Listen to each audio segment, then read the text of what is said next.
की जय, अयोध्या धाम की जय, सरयू मैया की जय, हनुमान जी महाराज की जय, व्यास भगवान की जय, भागवत भगवान की जय, व्यास भगवान की जय, हनुमान जी महाराज की जय, ब्रह्मचारी जी महाराज की जय जय जय श्री राधे।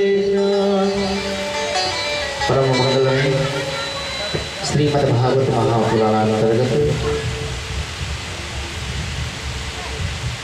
हम लोगों ने कल की कथा को श्रवण किया। भागवत के महात्मा और किस प्रकार से प्रेत योनि में धुंधकारी का उद्धार हुआ, ये कल की कथा में हम लोगों ने श्रवण किया। आज कथा का द्वितीय दिवस।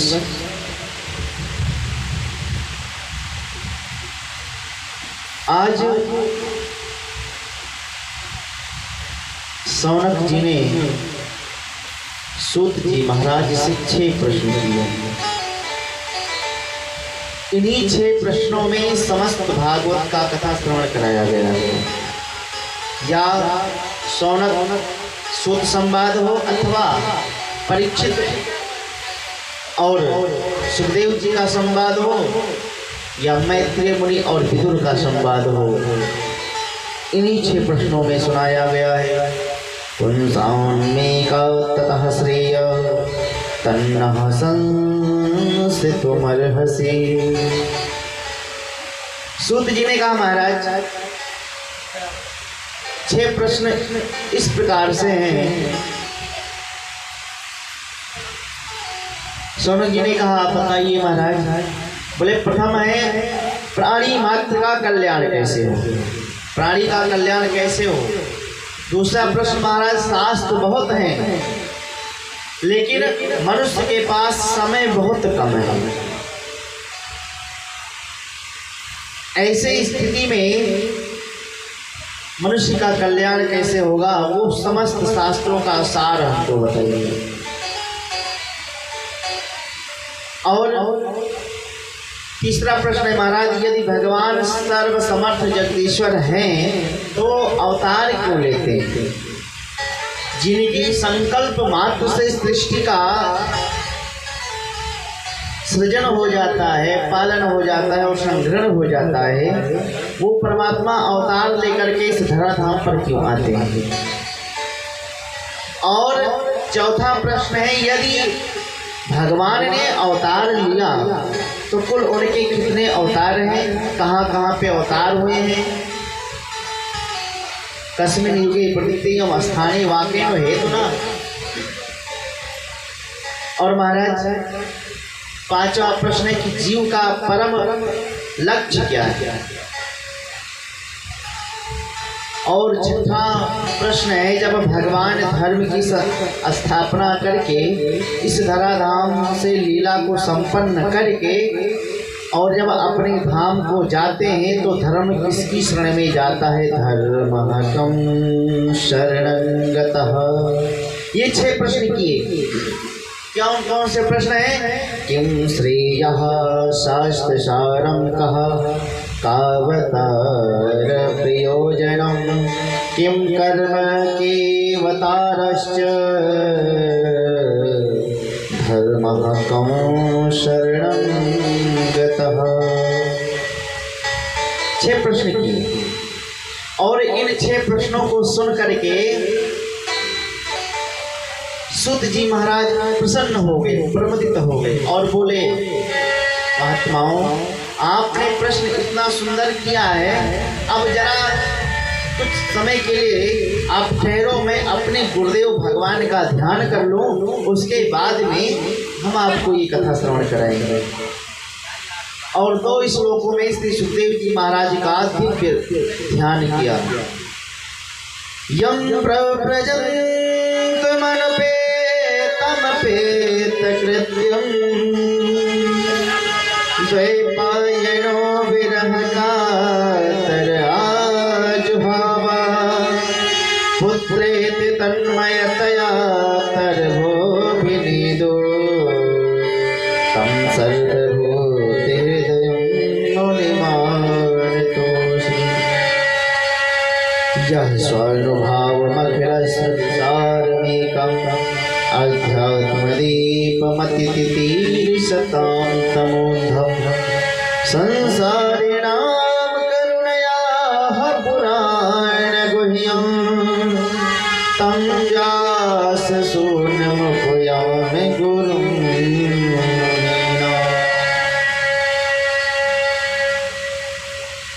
इन दो श्लोकों में श्री शुकाचार्य जी महाराज का ध्यान किया। यम प्रव्रजन्तमनुपेतमपेत कृत्यम, जो जन्म लेते ही वन की तरफ चले गए। श्री सुखदेव जी महाराज ने जैसे जन्म लिया तुरंत वन की तरफ दौड़ते चले गए। क्यों? क्योंकि जीव को तो मातृगर्भ में सब कुछ पता रहता है कि मैं कौन हूँ, परंतु जैसे ही बाहर आता है क्वाहम क्वाहम करके बोलता है मैं कहाँ हूँ, मैं कहाँ आ गया, मैं कहाँ आ गया,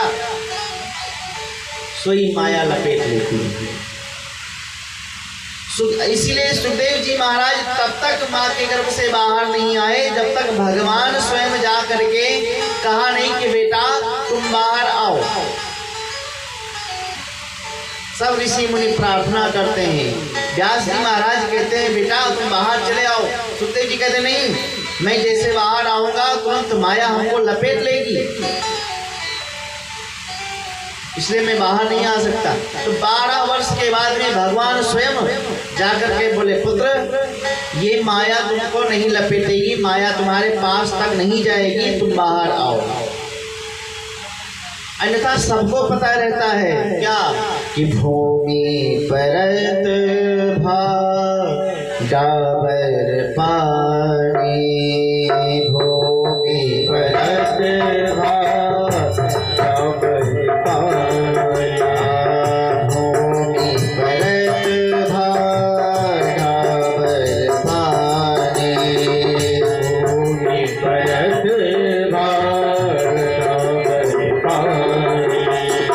भूमि परत बराबर पानी, भूमि परत बराबर पानी, जिन जीव ही माया लपटानी, जिन जीव माया लपटानी,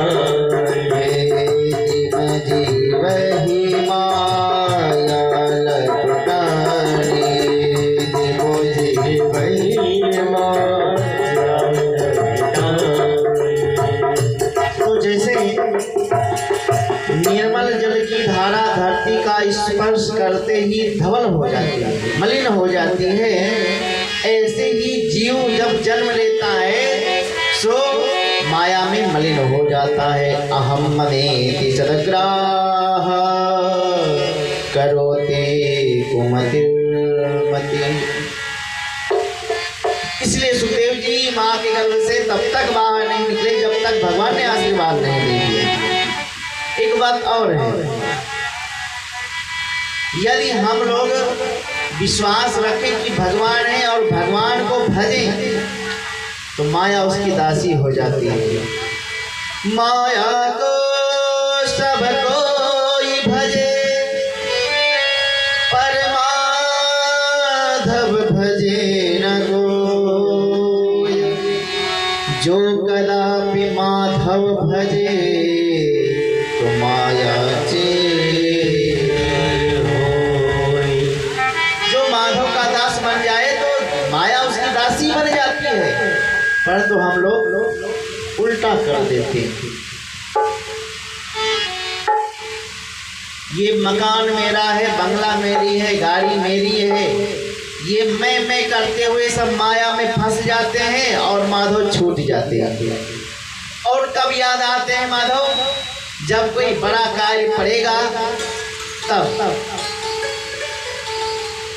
जैसे एग्जाम्पल रख लीजिए कि परीक्षाएं होने लगती हैं तब भगवान ज़्यादा याद आते हैं। क्यों? क्योंकि अब से तो भाई फर्स्ट डिवीजन पास होना है। जा करके मंदिरों में कहे प्रभु यदि मैं फर्स्ट आ गया तो आपको 501 रुपये का प्रसाद चढ़ाऊंगा। अब बताओ भगवान तुम्हारे पदार्थ के भूखे हैं? कभी नहीं। और यदि कहीं सेकेंड डिवीजन आगे जाकर के 100 रुपए की प्रसाद चढ़ाए, बोले महाराज फर्स्ट डिवीजन की बात हुई थी और हम तो सेकेंड में आए हैं, यानी भगवान को हम अपने इच्छा अनुसार चला रहे हैं। ऐसी भक्ति नहीं होनी चाहिए। भक्ति कैसी होनी चाहिए? अहेतुक की भक्ति होनी चाहिए। अहेतुक प्रतिहता ये आत्मा संप्रसिद्ध। ऐसे यदि विशुद्ध भक्ति भगवान के चरणारविंद में हो जाए तो जनयत्यासु वैराग्यम ज्ञानम च यदुहेतुकम। भक्ति के ही बेटा तो ज्ञान और वैराग्य है, पर जब तक भक्ति सुदृढ़ नहीं हुई तब तक उनका स्वरूप, भगवान का स्वरूप ज्ञान नहीं हुआ, तब तक ज्ञान और वैराग्य चेतन अवस्था में नहीं गई। और भगवान के चरणों में प्रीति कैसे हो, ये प्रीति सिर्फ मीराबाई से सीखनी चाहिए। वो परम दीवानी परमात्मा की,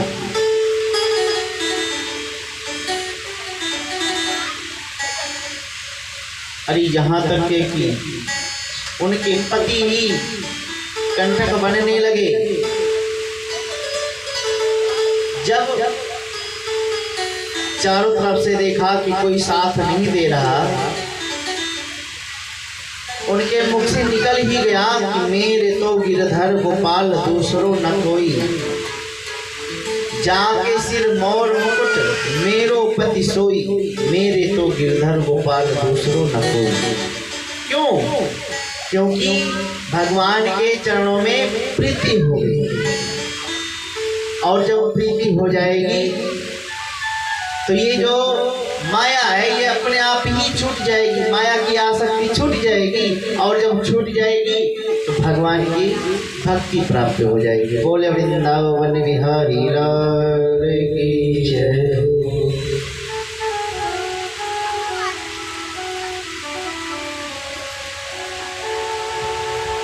द्वापर के अंत में श्री कृष्ण द्वैपायन वेद व्यास जी महाराज का अवतार हुआ। इन्होंने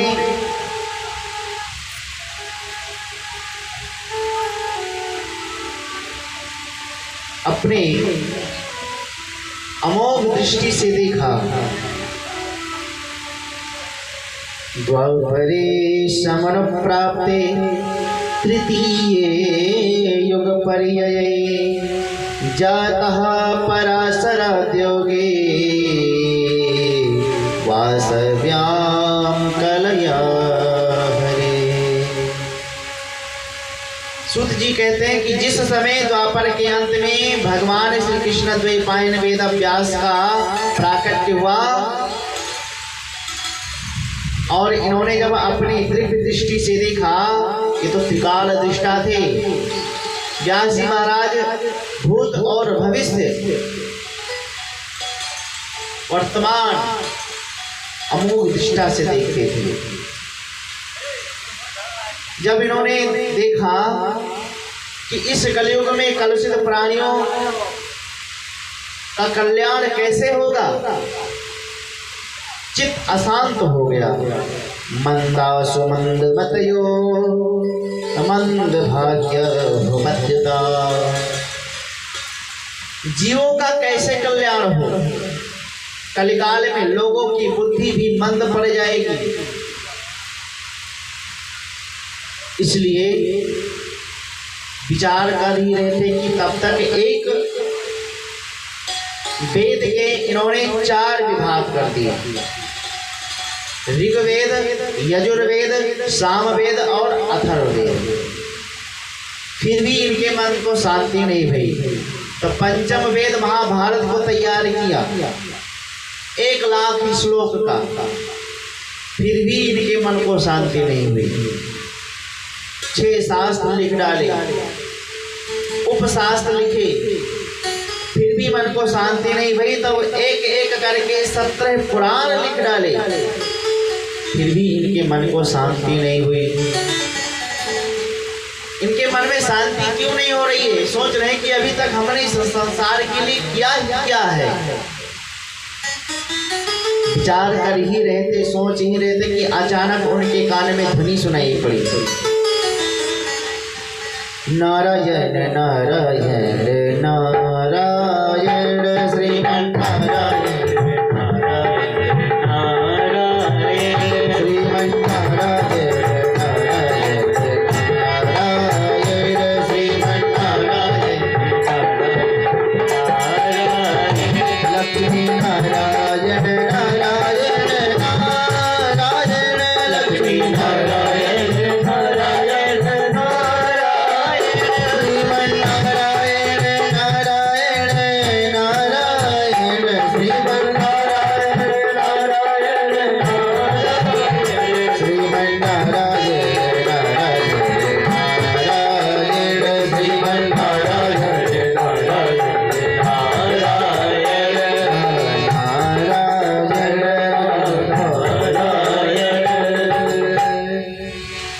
देवर्षि नारद जी महाराज अपनी वीणा पर गोविंद के नाम का गुणानुवाद गाते हुए व्यास जी महाराज के सामने प्रकट हो गए। देवर्षि महाराज का दर्शन जब श्री व्यास जी ने किया तो खड़े होकर के और पूजयामास विधव नारदम सुरपूजितम, बड़े बड़े देवताओं के द्वारा परम पूज्य देवर्षि नारद का व्यास जी महाराज ने जो पाद अर्घ आचमन के द्वारा पूजा करते हुए सुना था, उसी प्रकार से अतिथि सत्कार किया, पूजन किया और आदर पूर्वक आसन देकर के बैठाए। और जैसे बैठाए तो नारद जी मुस्कुराए, बोले पाराशर्य महाभाग भवतः कश्चिदात्मना परितुष्यति शारीर आत्मा मानसयैव वा। अरे पराशर नंदन, पाराशरस्य प्रत्यम पुमान पाराशर, जो पाराशर जी महाराज के संतति में जिन्होंने जन्म लिया वो सब पाराशर भय। अरे व्यास जी महाराज, आपका मुख कमल लटका हुआ सा क्यों है, उदास क्यों है? बताया महाराज, हमने ये इतना कार्य किया परंतु हमारे मन को फिर भी शांति नहीं मिल रही है कि हमने इन जीवों के लिए कुछ किया, कलुषित प्राणियों के लिए कुछ किया, मन को शांति नहीं मिल रही है। नारद जी ने कहा हम बताएं? हाँ महाराज, बड़ी कृपा होगी। और जैसे नारद जी ने कहा तब सूत जी ने कहा कि अब व्यास जी कहते हैं श्री नारद उवाच। जब पहले नारद जी आए तो लिखा था नारद उवाच, और अब जैसे कहा कि हम आपको बताएं तो श्री लग गया। ये क्यों?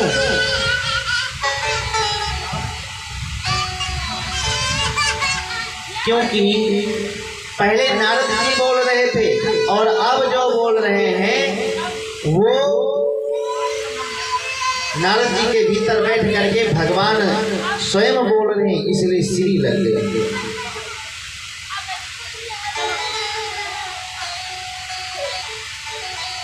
नारद जी ने कहा महाराज, आपने बहुत सुंदर सुंदर ग्रंथ को तैयार किया, परंतु आज तक अभी एक भी ग्रंथ में आपने गोविंद के गुणानुवाद को नहीं गाया है। इसलिए जब तक गोविंद के गुणानुवाद को आप नहीं गाओगे तब तक आपके मन को शांति कभी नहीं मिल सकती। नारद जी ने कहा अरे हमको देखो, अरे हम पूर्व जन्म में दासी के पुत्र थे, परंतु आज वही गोविंद के गुणानुवाद के माध्यम से आज मैं ब्रह्मा जी का पुत्र बन करके और समस्त लोकों में भ्रमण कर रहा हूँ। नारद जी ने अपना पूर्व जन्म का बताया कि मैं दासी का पुत्र था, हमारी माँ संतों में प्रेम अधिक रखती थी। एक बार संत लोग हमारे ग्राम में आए चातुर्मास करने के लिए, तो मेरी मैया का पूजा करने के लिए, सेवा करने के लिए आए दिन जाती रहती थी। जंगल से जाकर के समिधा लाती थी। जब भोजन प्रसाद तैयार होता था, भगवान का भोग लगता था, संत लोग पाते थे, तो जो संतों का जूठन बचता था मेरी माँ पाती थी। मैं भी माँ के साथ में जाया करता था, तो वो जूठन प्रसाद हम भी सी प्रसाद पाते थे। करते करते जब चातुर्मास संतों का संपन्न भया, संत लोग चलने लगे, हम भी संत के साथ में चलने लगे। संत पीछे मुड़ करके देखे, अरे बेटा तू मेरे साथ में कहाँ जा रहा है? नारद जी हाथ जोड़ करके, महाराज अब हम भी आपके साथ में चलेंगे। संतों ने कहा कि इसकी माँ हमको जीवन भर गाली देगी। क्यों? कि हमने संत महाराज की इतनी सेवा की, उसके बदले में फल तो देना नहीं था, और हमारे बच्चे को बाबा बना लेकर के चले गए। इसलिए बेटा तू यहाँ से जा, और जब तुम्हारी माँ तुमको आदेश देंगी तो तुम आ जाना हमारे साथ में, बाबा बन जाना। नारद जी जानते थे कि माँ हमको कभी आदेश देने वाली नहीं है, तो संतों ने कुछ मंत्र दे दिया। वही आकर के नारद जी महाराज घर में बैठ करके जपने लगे। जब ये स्थिति नारद जी की माँ ने देखा तो उनको लगा कि कहीं बाबा ना बन जाए, और इस चीज से माताओं को बहुत परहेज रहता है। उनका बेटा चोर बन जाए ठीक है, चल जाएगा, परंतु बाबा ना बने। बाबा बन जाए तो अच्छी बात नहीं। अगर बच्चा रो रहा है तो बाबा कोई दिखाए, अरे बाबा पकड़ ले जाएंगे। ये नहीं सिखाएंगे कि बाबा को दंडोत करो, प्रणाम करो, जय सीताराम करो, जय श्री राधे करो, जय श्रीमन नारायण को नहीं। अरे बाबा उठा ले जाएंगे, अभी बाबा को बुलाओ। ये तो दशा हो जाती है। बोलो राधे राधे। तो जो भी संत उनके घर में आते, सबसे मैया कहती, बाबा आशीर्वाद दीजिए कि हमारे बेटा का विवाह हो जाए। जब ये नारद जी ने सुना, हरे राम राम, अभी तो मैं माँ की प्रतीक्षा कर रहा हूँ कि कब माँ पधारे और मैं जाकर के बाबा बन जाऊं। और यदि कहीं देवी जी का विवाह करके माँ पधारी तो देवी जी के मरने का हमको आसरा देखना पड़ेगा। कालांतर में कुछ ही दिन में अंधकार का समय था, उसकी मैया को एक सर्प ने डस कर लिया, उसकी माँ मर गई। ये तो बैठ करके माला जप रहे थे। एक बालक ने आकर कहा, अरे नारद तू यहाँ बैठा है, अरे तेरी मैया मर गई।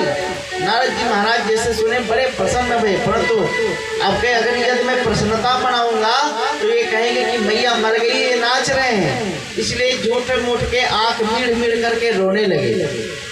जाकर के अंतिम संस्कार किया। त्रयोदश संस्कार करने के बाद में जिस मार्ग पर संत मुनि गए थे उन्हीं मार्ग पर चलने के लिए उदित भय, परंतु संत कब का गए थे पता ही नहीं था। नारद जी महाराज चल पड़े। एक चलते चलते परिश्रांत हो गए। बड़ी जोर से इनको प्यास लगी। एक सरोवर में जाकर के स्नात्वा पीत्वा हृदय नद्या उपस्पृश्यो यतस्त्रमः, स्नान किया, जलपान किए, प्यास बुझी। एक वृक्ष लगा हुआ था, उसी के नीचे बैठ गए तो सो गए। आंखें खुली, जप करने लगे। जप करते करते इनकी जब समाधि लगी तो भगवान ने अपना एक दिव्य झलक उनको दिखाया।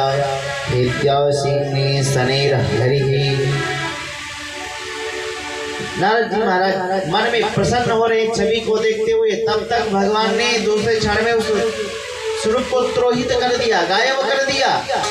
नारद जी हड़बड़ा करके जगे और रोने लगे कि आपने हमको अपनी छवि दिखा कर गायब क्यों हो गए। तो आकाशवाणी हो गई, अभिपक्व कषाया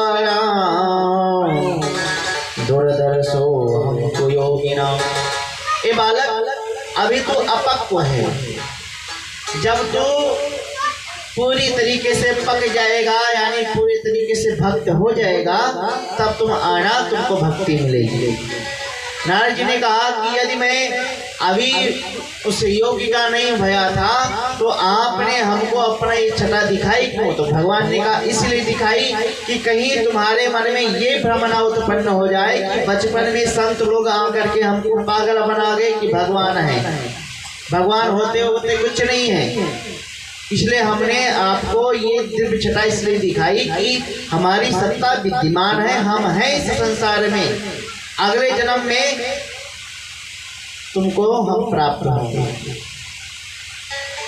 इतना कह करके भगवान अंतर ध्यान हो गए। कालांतर में महाप्रलय भई और दोबारा जब इनका जन्म हुआ तो ब्रह्मा जी के मानस पुत्र बन करके नारद जी महाराज प्रकट हुए। और जैसे प्रकट भये तो वही जो पूर्व जन्म में इनका संस्कार था वही बचपन में ही संस्कार प्रारंभ हो गए। संकीर्तन में लगे, गोविंद के गुणानुवाद गाते हैं। क्यों गाते हैं? क्योंकि देखिए यदि कोई भी कार्य, जैसे दर्जी कपड़ा काटता है, कपड़ा काटते काटते समय हो गया दुकान बंद करने का, रात्रि हो गई तो दुकान को बंद किया, उसको उस कपड़े को काट करके रख दिया। अब प्रातः काल गया तो सबसे पहले वही कार्य करेगा जो कपड़े काट करके रख दिया है, तो उसको सिलने लगेगा तो बहुत जल्दी सिल जाएगा। कोई आकर के कहे भैया आपने बहुत जल्दी इस कपड़े को सिल दिया, तो कहेगा भैया सिलना ही आज था, कल तो इसको हमने काट करके रख ही दिया था। तो जैसे भक्ति अगर हम इस जन्म में करते करते वृद्ध हो जाए अथवा अकाल मृत्यु हो जाए या कुछ भी हो जाए तो दूसरा जन्म वहीं से प्रारंभ हो जाएगा। इसलिए भगवान के गुणानुवाद में हम लगे रहते थे। एक दिन तो भगवान इतने प्रसन्न हो गए, मैं भक्ति में इतना मस्त झूम झूम करके नाच रहा था, ठुमुक ठुमुक करके गा रहा था कि भगवान नारायण प्रकट हो गए। भगवान नारायण प्रकट होकर के उन्होंने अपनी वीणा प्रदान कर दी कि ले जा बेटा, पूरे संसार में जगत में हमारे नामों का प्रचार कर, प्रसार कर और मेरे नामों का महिमा गुणगान कर। देवर्षि नारद कहते तब से ये वीणा हमारे पास में है, और ये वीणा कैसी ऐसी वैसी वीणा नहीं है। देवदत्ता में वीणा स्वर ब्रह्म विभूषिता मूर्छित्वा हरि कथा गायमानश्चरामि हम। ये ऐसी वैसी वीणा नहीं है, देव प्रदत्त वीणा है और स्वर ब्रह्म से विभूषित है, स्वर अलंकार से। जैसे संगीत में 7 स्वर होते हैं, सा रे गा मा पा धा और नी। इस स्वर से ये समन्वित वीणा है। राग ज्ञानम तथा वीणाम नारदाय महेश्वरा प्रदात प्रदत्ततः प्रीतः पार्वती पति शंकर। ये शंकर जी महाराज बड़े नर्तक हैं। और जैसे भगवान श्री कृष्ण के अधरोष्ट मुरली पर भगवान भोलेनाथ मुरली के रूप में आकर के विद्यमान होकर के स्वर को छेड़ाते हैं, उसी प्रकार से ये वीणा है। स्वयं यो राजते नादः स्वसुरः परिकीर्तितः स्वरश्च निखिलं व्याप्तं तद्विज्ञेय पृथक् पृथक्। ये 7 स्वरों के नाम हैं षड्, ऋषभ, गंधार, मध्यम, पंचम, धैवत और निषाद। इन्हीं 7 स्वर को सा रे गा मा पा धा नी कहते हैं। षड्जं वदेन् मयूरोहि ऋषभं चातको वदेत् अजावदि गन्धारं क्रौञ्चो वदति पंचमः पुष्पसाधारणी काले कोकिलः गजः पंचमो वदेत् दर्दुरो दैवतं चैव निषादं च वदेत् गजः।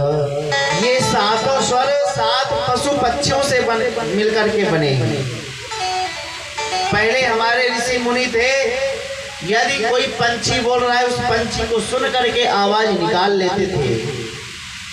सरज वदेत् मयूरोही, जो सा है मोर के आवाज से सा शब्द की उत्पत्ति हुई।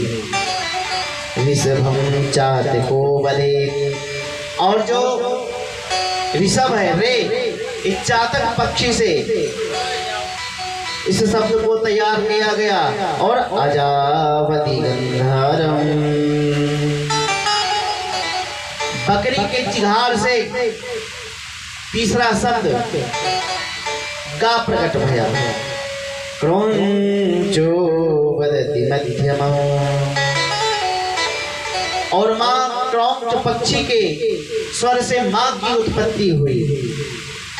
पुष्प साधारणी काले कोकिलः पंचमो वदेत्, और पंचम स्वर जो है पा, सा रे ग म पा, ये कोयल की आवाज से।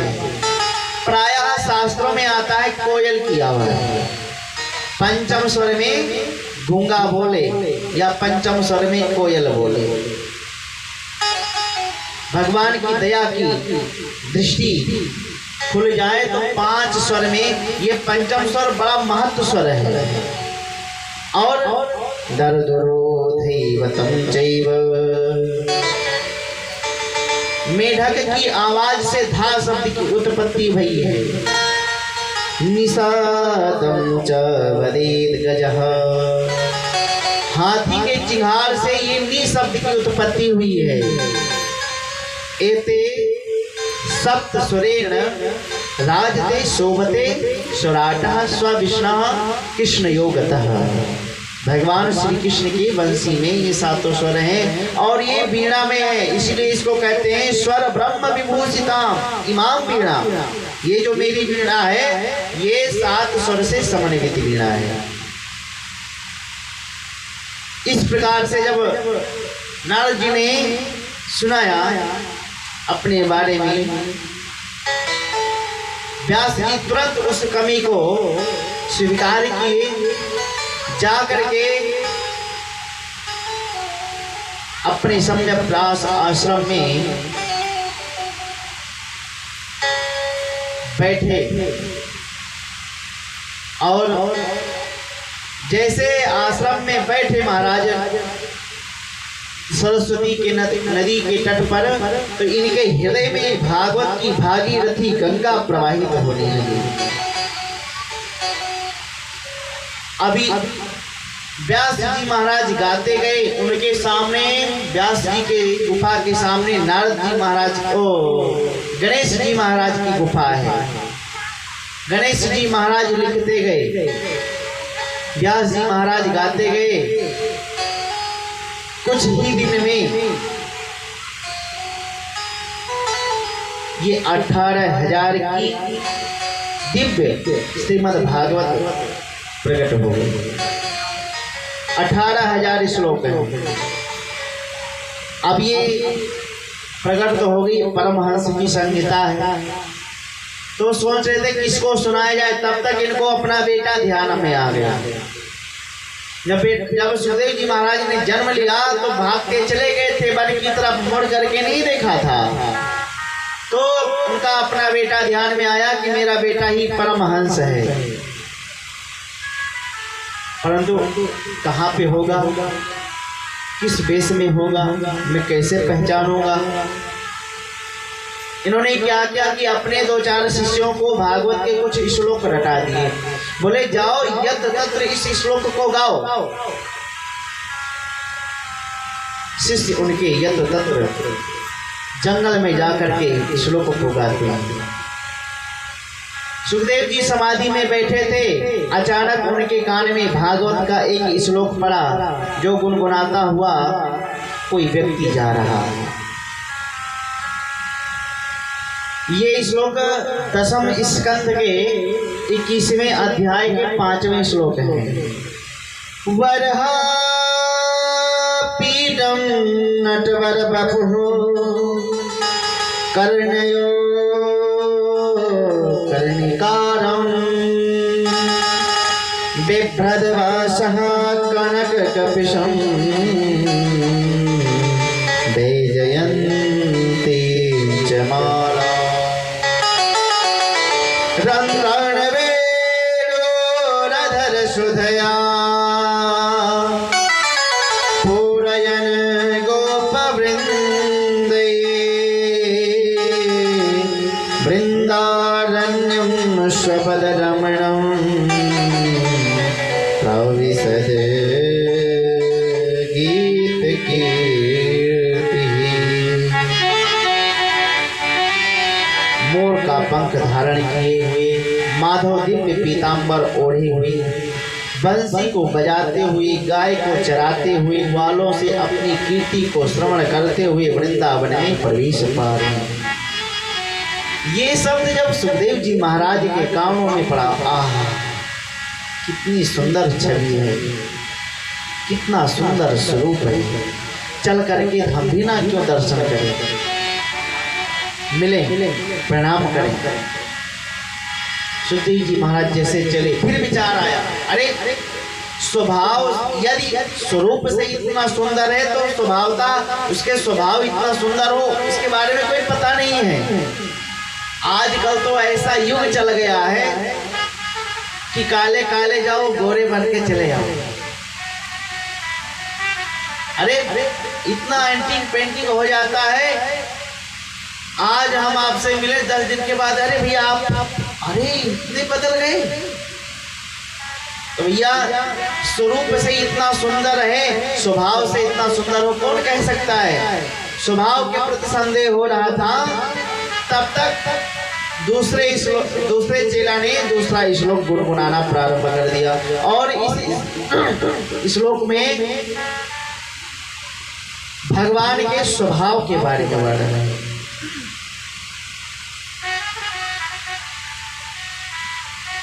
गा रहा है, क्या गा रहा है। अहो बकियं स्तन काल कोटम, अहो बकियं स्तन काल कोटम, जिघांसया पाययदप्यसादते, जिघांसया